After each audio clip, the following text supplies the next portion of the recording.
성경 말씀 보겠습니다. 고린도전서 10장 23절부터 11장 1절까지입니다. 신약 성경 275쪽 고린도전서 10장 23절에서 11장 1절까지입니다. 제가 먼저 읽겠습니다. 모든 것이 가하나 모든 것이 유익한 것이 아니요 모든 것이 가하나 모든 것이 덕을 세우는 것은 아니니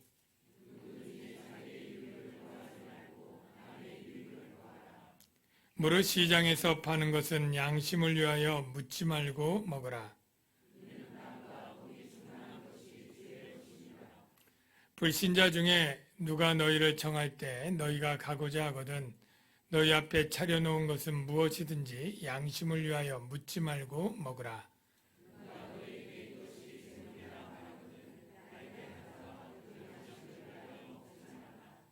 내가 말한 양심은 너희의 것이 아니요 남의 것이니 어찌하여 내 자유가 남의 양심으로 말미암아 판단을 받으리요.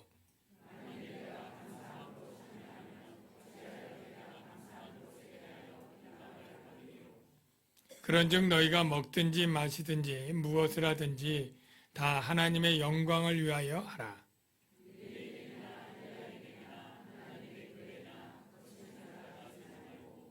나와 같이 모든 일에 모든 사람을 기쁘게 하여 자신의 유익을 구하지 아니하고 많은 사람의 유익을 구하여 그들로 구원을 받게 하라. 내가 그리스도를 본받는 자가 된 것 같이 너희는 나를 본받는 자가 되라. 아멘. 우리 좌우에 계신 분들에게 사랑합니다 인사하겠습니다. 사랑합니다. 네, 사랑합니다. 오늘 본문은 이제 8장부터 이어져 왔던 내용의 결론에 해당이 됩니다. 8장, 9장, 10장 마지막 본문인데요. 오늘 본문 가운데는 그래도 꽤나 유명하고 중요한 말씀들이 있는데 그중 한 말씀이 너희가 먹든지 마시든지 무엇을 하든지 다 하나님의 영광을 위하여 하라. 이 말씀은 굉장히 그리스도인들에게 친숙하고 중요한 말씀이라고 생각이 됩니다. 그런데 이 말씀만 똑 띄워놓고 하나님의 영광을 위하여 하는 게 뭐지? 라고 하면 우리가 상상의 나래를 펼쳐서 그냥 스스로 그것들을 생각해냅니다. 일반적으로 저도 그랬듯이 하나님의 영광을 돌리는 일 생각할 때 참 세상적으로 성공해서 하나님이 하셨습니다 라고 고백을 하는 것, 우리가 무슨 상을 타면서 이게 하나님이 주신 것입니다, 높은 지위로 승진하거나 어려운 시험에 합격해 통과했을 때 하나님이 하셨습니다 라고 하는 것들 정도로 생각을 합니다.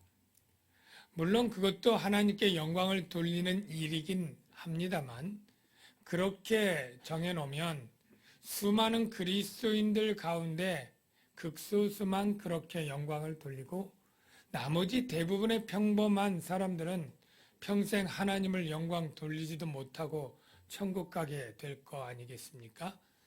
하나님을 영화롭게 하는 것은 우리 소요리 문답 첫째 질문에 인생의 제일 되는 목적이 무엇이냐 묻고 그 대답이 하나님을 영화롭게 하고 영원토록 그를 즐거워하는 것이다 라고 했다면 우리 그리스도 인생의 모든 목적이 하나님을 영화롭게 해야 되는데 소수의 사람들만 그렇게 할 수 있다면 대부분의 사람들은 그 인생을 잘못된 목적으로 잘 못 산 것이 되지 않겠습니까? 그래서 하나님의 영광을 돌리는 것은 모든 그리스도인들이 할 수 있는 것이어야 마땅한데 그것이 무엇이냐 하면 바로 요한복음 15장에 보면 너희가 서로 사랑하는 것, 너희가 내 계명을 지키는 것, 그것이 바로 하나님을 영화롭게 하고 열매를 맺는 것이라고 가르쳐 주고 있습니다. 그래서 여러분들이 하나님을 영화롭게 영광을 돌리며 사는 삶을 사랑하면서 사는 삶, 이렇게 아시기를 바라고, 오늘 유명한 말씀은 그와 비슷하면서 좀 다른 맥락 가운데 우리에게 가르쳐 주고 있습니다. 그래서 우리가 하나님의 영광을 위한 삶을 사는 것이 너무나 중요하지 않습니까? 바로 하나님을 기쁘게 하는 건데요. 오늘 교회에서 달력을 만들어서 여러분에게 나눠 드릴 겁니다. 3단 달력 길게 총회에서 나온 건데 제일 가격이 싸서 그걸로 만들었는데, 우리 교육자들이 보고 목사님 요즘 이런 달력 잘 안 써요, 그렇게 얘기를 해요. 그래서 어디에 주로 쓰나 그랬더니 윷놀이 할 때 말판 그릴 때 주로 쓰거나 아니면 명절에 전 부칠 때 깔개로 주로 요긴하게 쓴다, 그런 얘기를 해요. 그래서 칼렌더 책상용을 또 부랴부랴 만들게도 되었는데요. 우리가 그 만든 목적에 쓰지 못하는 일들이 때때로 있지 않습니까? 예, 장롱 밑에 누군가 열심히 쓴 책이 높이를 맞추는데 꽂혀져 있는 경우에 그 주인의 마음이 얼마나 상하겠습니까? 예, 헬스기구로 산 자전거에 빨래만 널려 있는 경우 흔히 있지 않습니까? 하나님도 우리를 지으시고 그리고 우리를 통해 기뻐하시고 영광을 받기를 원하시는 게 분명히 있는데, 중요한 것은 우리가 어떻게 영광을 돌려야 할까? 여기에 대해서 막연하고 모호하다는 거예요.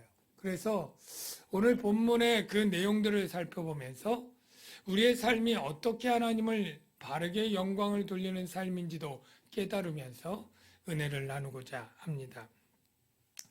오늘 본문의 내용을 알려면 앞의 내용들을 정리하는 것이 늘 필요한데, 고린도 교회에 문제가 생겼는데 그 문제는 우상의 제물을 먹어도 되느냐 말아야 되느냐 하는 문제였는데, 이 문제가 그냥 집에서 몰래 먹고 하는 그러한 제물이면 상관이 없는데, 고린도에는 무려 신전이 12개나 있었고 그 신전에서 고린도인들을 초청하는 잔치가 해마다가 아니라 달마다 월마다 수많은 잔치들이 있는 거예요.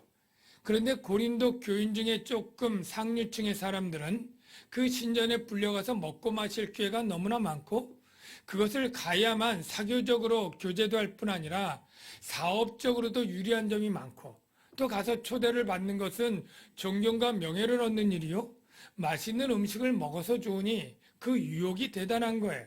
그러니까 그 신전에 가되 이렇게 주장을 합니다. 무슨 주장이냐면, 우리가 아는 지식에 따르면 하나님은 한 분밖에 없고 이러한 그리스 로마의 신화들의 신들은 다 돌이고 나무고 아무것도 아니지 않느냐. 그러니까 이 우상도 아무것도 아니고 우상에게 드린 제물 역시 아무것도 아니니 우리가 거기 가서 제의에 참석해서 있다가 먹고 마신다 한들 그것들이 우리의 영혼을 해하게 하거나 나의 구원을 취소시키거나 나를 더럽게 하지 못하는 것이니 자유롭게 먹을 수 있지 않느냐, 그 주장을 하는 것입니다. 그때 바울이 여기에 대해서 대답하기를 안 된다라는 거예요. 안 된다. 왜 안 되느냐? 너희들이 그렇게 신전에서 먹을 때 고린도 교인 가운데는 약한 자들이 있다는 거예요. 약한 자.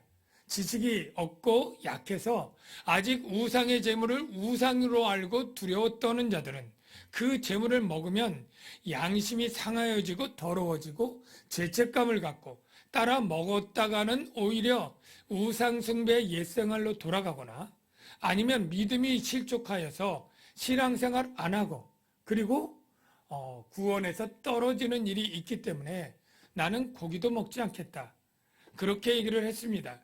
그리고 9장에서는 내가 그러한 권리를 포기한 일을 사도로서 내가 재정을 받을 권리가 있지만 다 포기했으니 강한 자들도 권리를 포기해라 라고 얘기를 했고요.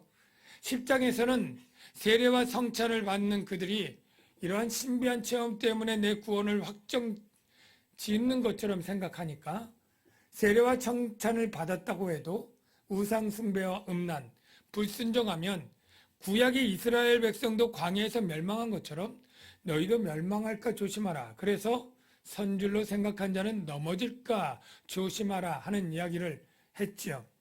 그러면서 그들의 마지막 주장, 우상은 돌이고 아무것도 아니지 않느냐라고 말할 때 돌이고 아무것도 아닌 건 맞지만 그 뒤에 귀신이 있고 귀신이 우상의 배후에서 역사하고 우상을 도구로 해서 너희들을 귀신과 교제케 만들면 하나님의 진노를 받을 것이다. 그렇게 이야기를 했습니다. 그게 바로 지난주 얘기까지고요. 조금 날씨가 후덥지근한가요? 더운가요? 조금 환기를 시켜주든지 에어컨을 돌려야 될 것 같아요. 이제 오늘 본문을 들어가면 23절에 보면 모든 것이 가하나 모든 것이 유익한 것이 아니요 모든 것이 가하나 모든 것이 덕을 세우는 것은 아니니 이렇게 시작을 합니다. 여기 모든 것이 가하다 두 번 나오죠. 구체적으로 뭐가 가하다는 거예요? 뭐가 가능하다는 것일까요? 뭐가 허락되었다는 것일까요? 바로 우상 신전에서 제물 먹는 것이 가능하다라는 주장인데요. 이거는 고린도 교인들 중에 아까 말한 강한 자들, 지식 있는 자들의 주장이에요. 사도 바울은 거기에 대해서 그러나 유익한 것이 아니다. 왜냐하면 그 우상의 제물을 먹으면 그들이 우상 숭배에 빠질 수도 있고 아까 얘기한 것처럼 약한 자들이 시험에 들어 믿음에서 떠날 수도 있기 때문에 유익한 것이 아니다 라고 말해주고요. 다시 한번 강조해서 모든 것이 덕을 세우는 것이 아니다 라고 말하는데요. 여러분, 덕을 세운다 이게 무슨 뜻인가요? 덕을 세운다.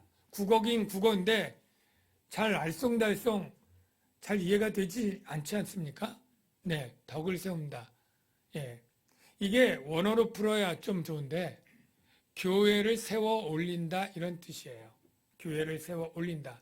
교회는 강한 자가 있고 약한 자가 있고 믿음이 약한 자에게 믿음을 강하게 세우는 것. 그리고 미성숙한 자가 성숙하도록 높여주는 것. 이게 바로 덕을 세우는 것입니다. 예. 그래서 사도 바울은 바로 덕을 세우기 위해서 또 유익하기 위해서 24절 누구든지 자기의 유익을 구하지 말고 남의 유익을 구하라 이렇게 말하고 있습니다. 그리고 33절에도 반복해서 자신의 유익을 구하지 아니하고 많은 사람의 유익을 구하여 그들로 구원을 받게 하라 강조해서 말하고 있습니다. 사랑하는 성도 여러분, 이 말이 이해하기 어렵지 않죠? 자기의 유익을 구하지 말고 남의 유익을 구하라. 외우기도 좋고 입에 잘 붙습니다. 문제는 무엇이냐? 이해도 좋고 알기도 쉽고 좋은 말이라고 생각은 되는데 하기가 어렵다는 거예요. 여러분들이 자기 유익이 있고 남의 유익이 있어요. 둘 중에 하나만을 선택해야 돼요. 여러분은 어떤 것을 선택하시겠습니까? 물론 여러분들 중에는 또 많은 분들이 남의 유익을 구하는 분도 있을 줄 알지만 이걸 그대로 가져가서 세상 사람들에게 제안을 한다고 해봅시다. 당신의 유익을 구하는 것과 남의 유익을 구하는 일 두 가지 중에 당신은 어떤 것을 선택하겠습니까? 많은 사람들이 남의 유익을 구하는 것은 참으로 멋지고 참으로 좋은 일이고 훌륭한 일이라고 동의는 할지언정 막상 일을 닥치면 자기 유익을 구할 것입니다. 그것이 이상한 것이 아닙니다. 왜냐하면 우리는 모두 죄인입니다. 죄인의 특성은 자기를 사랑하는 것입니다. 하나님보다 자기를 사랑하고 이웃보다 자기를 사랑하는 것이 죄인의 특성입니다. 그게 이기적 욕망이 당연한 거예요. 그래서 정말로 말은 좋아도 남의 유익을 구하지 않고 자기 유익을 구하는 것이 너무나 당연하고 마땅하다고 생각을 할 겁니다.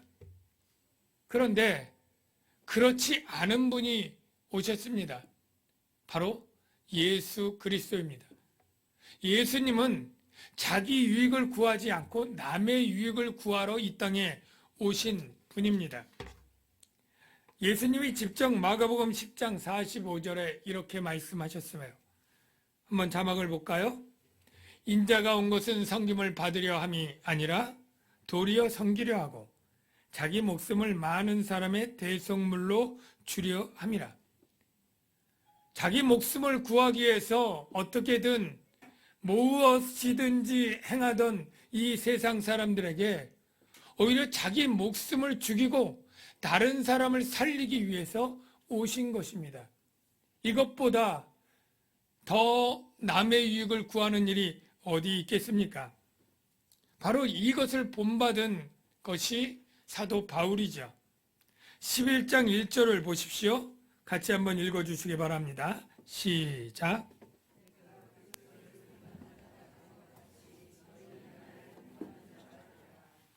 네, 사도 바울이 뭐라고 얘기하느냐면 내가 그리스도를 본받는 자가 된 것 같이 너희는 나를 본받는 자가 되라. 사도 바울도 굉장히 많은 것들을 가진 자였습니다. 지식적으로, 재산적으로, 장래에 촉망받는 젊은 지도자로서 많은 것들을 가졌지만 다른 사람들의 유익을 위하여, 다른 사람들의 유익을 위하는 일이 복음을 전하는 일이었죠. 여러분, 이 복음을 전하는 게 다른 사람의 유익을 위한 일이라는 것 잘 이해가 되십니까? 왜냐하면 복음을 받지 못한 자는 죄와 사망 가운데 있고 그의 인생은 비참하고 불쌍한 인생입니다. 그에게 가장 유익은 무엇일까요?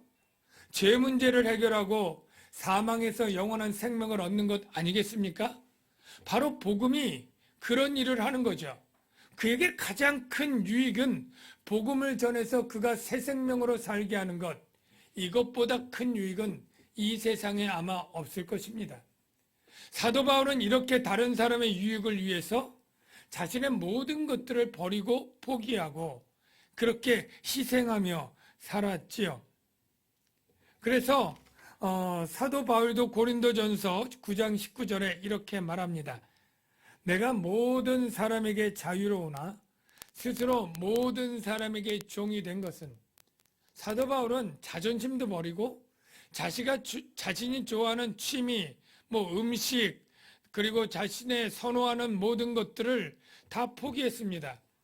내가 전도하는 대상이 기쁘게 된다면 유대인에게는 유대인처럼, 이방인에게는 이방인처럼, 약한 자에게는 약한 자처럼 그들의 음식에 맞추고 그들의 문화에 다 맞추어 주면서 그래서 어떻게 하려고요? 그들의 유익, 즉 그들이 복음을 듣고 구원을 받는 최고의 유익을 위해 모든 것을 아끼지 않고 포기하고 버렸던 그러한 자인 것이죠. 사랑하는 성도 여러분, 사도 바울은 우리에게 뭐라고 얘기합니까? 남의 유익을 위해서 당신의 유익을 포기하십시오 라고 말합니다. 그럴 때 우리가 이게 불가능한 것이 아니라 예수 그리스도 안에 들어온 자에게는 이제 가능하게 되었다는 거예요. 왜냐하면 그렇게 남의 유익을 희생적으로 실천한 그리스도의 영이 우리에게 들어와서 우리에게 권면하고 가르치고 우리에게 도움을 주고 우리에게 그 십자가에 넘어있는 면류관을 보여주고 하늘의 영광을 소망하게 하면서 그 일들을 감당하게 해주시기 때문에 저와 여러분들은 이제 나의 유익을 포기하고 다른 사람의 유익을 구하는 세상 사람이 볼 때에 말은 좋지만 행할 수 없는 그 일들을 행할 수 있는 자로 만들어 주었다고 여러분 아시고 믿으시길 주의 이름으로 축원합니다. 여러분, 교회가 거룩해야 된다는 말 잘 아시죠? 거룩해야 된다는 말은 구별된다는 거예요. 무엇과 무엇이요? 세상 사람들 가운데 그리스도인들이 있으면 구별되어야 되는 거예요. 10명 있어도 그리스도인 한두 명이 눈에 띄어야 되고 저 사람이 그리스도인이다 알아볼 수 있어야 돼요. 어떻게 알아볼 수 있습니까? 우리가 그때 기도를 해서요? 찬송을 해서요? 성경책을 끼고 있어서요? 물론 그렇게도 알아볼 수 있지만 그렇게 알아본 걸로는 우리를 거룩하다고 말해주지도 않고 신뢰하거나 인정하지도 않습니다. 정말 우리의 거룩성이 어디에 있느냐면 다른 사람들이 다 자기 몫을 챙기고 자기 유익을 찾기 위해서 안달하면서 그렇게 추구할 때 그리스도인들이 자기 몫을 포기하는 거예요. 자기 유익을 구하지 않는 거예요. 다른 사람들에게 베풀고 나눠주고 자기 몫을 다른 사람들의 유익을 위해 나눠주는 사람, 세상 사람과 다른 가치관으로 다른 방식으로 살아가고 행동하는 사람, 그 사람이 눈에 띄는 거예요.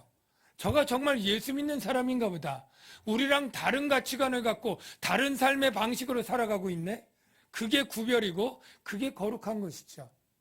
저와 여러분들이 세상 사람들과 똑같이 자기 목 챙기기와 나의 유익 구하기만 안달하고 있다면 세상 사람과 다른 것이 무엇이겠습니까? 구별된 거룩성이 무엇이겠습니까? 세상 사람이 다 그렇게 살아도 우리는 우리의 유익을 포기하고 다른 사람의 유익을 위해서 찾는 그러한 삶이 될 때 거룩한 그리스도인이라 우리는 인정받고 칭찬받을 수 있을 줄로 믿습니다. 그리고 나서 사도 바울은 다시 본론에 들어가서 이 강한 자들이 약한 자를 위해서 포기할 것을 가르치는 한편 이 약한 그리스도인들에게도 사실은 하나님의 진리에 대한 교훈을 가르쳐 주고 있는데 그 교훈은 두 가지 적용에 담겨 있습니다. 첫 번째 적용은 시장에서 고기 사 먹을 때, 두 번째는 불신자 집에서 음식 먹을 때인데요. 시장에서 고기 사 먹을 때인데 여러분이 이 상황을 충분히 짐작할 텐데 신전에서 12개나 되는 신전에서 재물들이 있으면 제사장이 먹어도 남는 게 있겠죠. 그건 어떻게 해요? 뭐 보관이 안 되니까 정육점으로 싸게 내다 팔고 일반 고린도 시민들이 정육점에서 고기를 사 먹을 때 먹기 위해서 잡은 소나 돼지도 있지만 우상에게 제물 드린 제물도 섞여 있을 것 아니겠습니까? 그럴 때 믿음이 약한 그리스도인들은 고민하는 거죠. 내가 이거 고기를 먹어 마라. 혹시 내가 먹었다가 부정한 제물을 먹게 되면 나도 부정해지게 되고 내 영혼도 상하게 되고 내 구원도 멀어지게 되고 이런 고민들을 하는 거죠. 그때 사도 바울은 그런 고민하지 말고 양심을 위해 묻지 말고 사 먹어라. 묻지 말고 사 먹어라. 이 말 뜻에는 혹시 묻지 말고 사 먹었는데 우상의 제물이 걸렸어도 상관없는 것이다 라는 것이 그 안에 담겨 있습니다. 여러분 사실 우상의 신전에서 제의에 참여해서 제물 먹는 게 문제지 사실 그냥 제물을 집에서 먹는 것은 사실 아무렇지도 않습니다. 왜냐하면 그 소나 돼지도 하나님이 지은 거고 하나님이 창조한 것입니다. 네. 그래서 26절에 이렇게 말하잖아요. 이는 땅과 거기 충만한 것, 거기 소나 돼지도 포함되겠죠? 그게 다 주의 것이라. 주님의 것인데 주님이 선하신 분이니 선하신 주님의 짐승도 선한 줄로 믿습니다. 그러니까 그거 먹어도 상관없는 것이다. 그런데 아직 양심이 약한 자들은 그러니까 묻지 말고 먹어라. 그렇게 가르쳐 주고요. 두 번째, 불신자들도 잔치를 하지 않겠습니까? 뭐 한 해 지나갔다고 송년회 많이 하죠. 송년회 할 수 있고 동창회 할 수 있고 생일잔치 할 수 있고 신전에서도 할 수 있지만 부잣집들은 집에서 초대해서 할 수 있잖아요. 그거 할 때 그리스도인이 갔을 때 음식들이 쭉 나왔는데 고기도 있고 여러 가지 있는데 묻지 말고 먹으라는 거예요. 묻지 말고. 그래서 묻지 말고 먹으려고 하는데 같이 온 그리스도인 중에 약한 사람이 꼭 그걸 묻는 거예요. 주님한테 이게 어떤 고기냐고. 물어가지고 조사한 결과 이게 우상의 제물이었다는 걸 딱 알고 본인만 알고 가만히 있으면 좋은데 나한테 알려주네. 이거 우상의 제물이었대. 그럴 때 어떻게 하라고요? 그때는 먹지 말라. 왜 먹지 말라고요? 내 양심이 상할까봐? 아니에요. 내 양심은 지식이 있기 때문에 상하지 않아요. 그런데 내 양심이 아니라 누구 양심이요? 내게 알려준 사람의 양심 때문에. 그게 바로 28절에 있죠. 누가 너에게 이것이 재물이라고 말하거든 믿음이 약한 자가 알려준 거예요. 알게 한 자와 그의 양심을 위하여 먹지 말라. 내가 말한 양심은 너의 것이 아니요 남의 것이니. 만약에 그렇게 말했는데도 아니야 난 그래도 먹고 싶어. 나 먹을 거야. 그리고 우상의 제물이라고도 막 먹으면 그 약한 양심을 가진 사람이 어떻게 하겠어요? 판단을 하겠죠. 이 사람은 믿음이 이상한 사람이고, 그리고 이제 더러워졌을 거고, 참, 뭐 이러면서 판단하고 비방하겠죠. 그래서 29절 30절에 내 자유가 남의 양심으로 말미암아 판단을 받으려. 판단을 받고, 만일 내가 감사함으로 참여하면, 감사 기도하고 먹긴 먹었어요. 어째요 내가 감사하는 것에 대하여 비방을 받으려. 너희가 그 음식 먹으면서 믿음이 약한 자에게 판단받고 비방받으면서까지 꼭 먹을 필요가 있겠느냐 하는 의미입니다. 그래서 31절에 우리가 서론에서 얘기했듯이 유명한 말씀이 나오는 거예요. 그런즉 너희가 먹든지 마시든지 무엇을 하든지 다 하나님의 영광을 위하여 하라. 먹든지 우상의 재물, 마시든지 음료, 또 확장하기 위해서 무엇을 하든지 어떤 일에 대해서 하나님의 영광을 위하여 하라. 자, 여기서 하나님의 영광을 위하여 하라. 어떤 의미일까요? 구체적으로, 실천적으로 무엇일까요? 여기 본문에서 나타난 사도 바울이 염두에 둔 하나님의 영광을 위하여 하라는 말은 너희가 먹든지 마시든지 하나님의 영광을 위하여, 이 말은 믿음이 약한 자가 믿음이 실족하여서 떨어져 나가서 구원받지 못하게 되는 것은 하나님의 영광이 아니에요. 즉 덕을 세우는 것처럼 믿음이 약한 자가 믿음이 견고해지고 공동체 내에서 잘 붙어 있어서 마지막 주님이 재림할 때 구원 얻도록, 33절에 많은 사람의 유익을 위하여 그들의 믿음의 유익을 추구하면서 내 유익은 포기하면서 믿음이 약한 자들이 결국은 성장하여 구원 얻도록 하는 일, 이게 바로 하나님의 영광을 위한 일의 구체적 내용입니다. 본문에서. 여러분, 하나님의 교회가 사람들이잖아요. 이 사람들 중에 믿음 좋은 사람도 있고 약한 사람도 있고 어린 사람들이 있잖아요. 쉽게 말하면 이 믿음 약하고 연약하고 이런 사람들이 믿음이 강해지고 견고해져서 다 믿음의 사람들로 든든히 서서 다 100% 구원의 날에 구원 받는다면 하나님이 영광을 받으실 것이라 믿습니다. 그런데 오늘날 한국교회가 어떻습니까? 점차 사람들이 믿음에서 떨어져 나가요. 하나님의 교회가 하나님의 영광의 성령이 임하시는 전인데 그 영광의 전에 있는 사람들이 이런저런 시험 때문에 믿음이 떨어져서 구원의 날에 중도에 탈락돼서 구원받지 못하는 일이 많다면 하나님이 영광을 받으시겠습니까? 여러분들 가운데 이런 고백들 하는 분이 있죠. 우리 애가 초등학교 때까지는 교회 잘 다녔는데 중학교 때까지는 열심히 수련회도 갔는데 청년 때는 회장도 했는데 요즘은 도통 안 나와. 그런 안타까운 그런 기도 제목을 내시는 분들이 적지 않습니다. 약한 믿음의 사람들이 그 시험을 이기지 못하고 실족당해서 떨어져 나가고 구원에 멀어지는 일, 이게 하나님의 영광을 가리우게 되는 일이죠. 솔직히 말하면 여러분들이 하나님의 영광을 위하여 일한다는 것은 하나님의 영광이 있는 교회 공동체가 하나 되고 성장하도록 여러분이 애쓰고 노력하는 것이어야 돼요.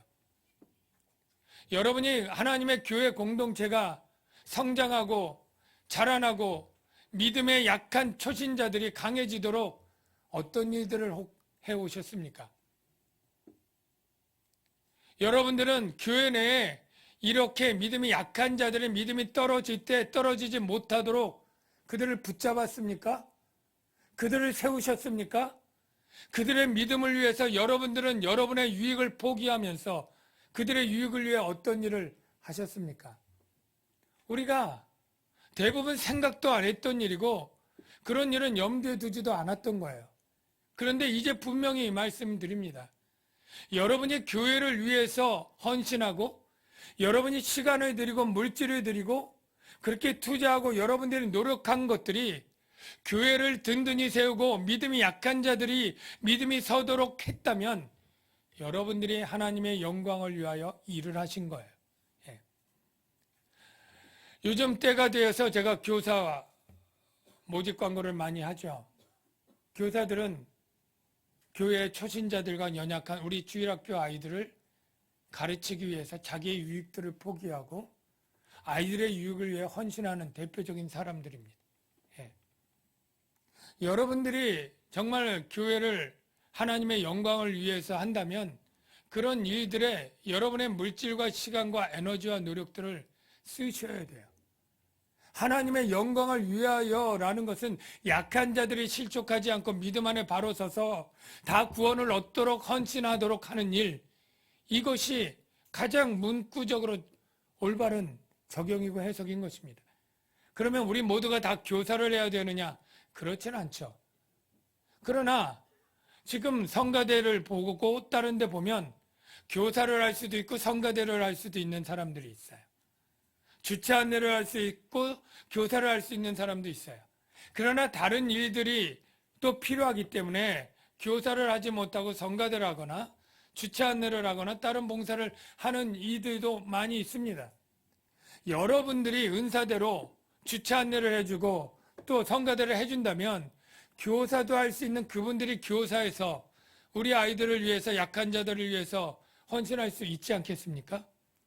그러니까 여러분들이 은사대로 교회를 위해서 교회를 세우기 위해서 노력하는 모든 일들이 궁극적으로는 다 하나님의 영광을 위하여 헌신하는 일이 될 것입니다. 그게 바로 예수님이 교회를 위하여 희생했던 것이고 바울이 교회를 위하여 희생했던 것이고 저와 여러분이 그 본을 따르는 것이라고 믿습니다. 말씀을 생각하면서 우리 기도하도록 하겠습니다.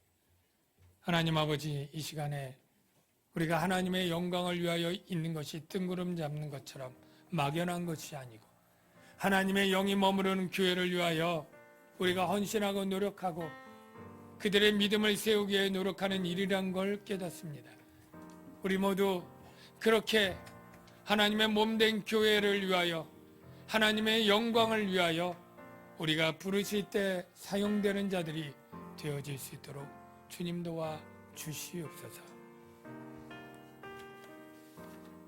우리를 사용하소서. 같이 찬양하도록 하겠습니다.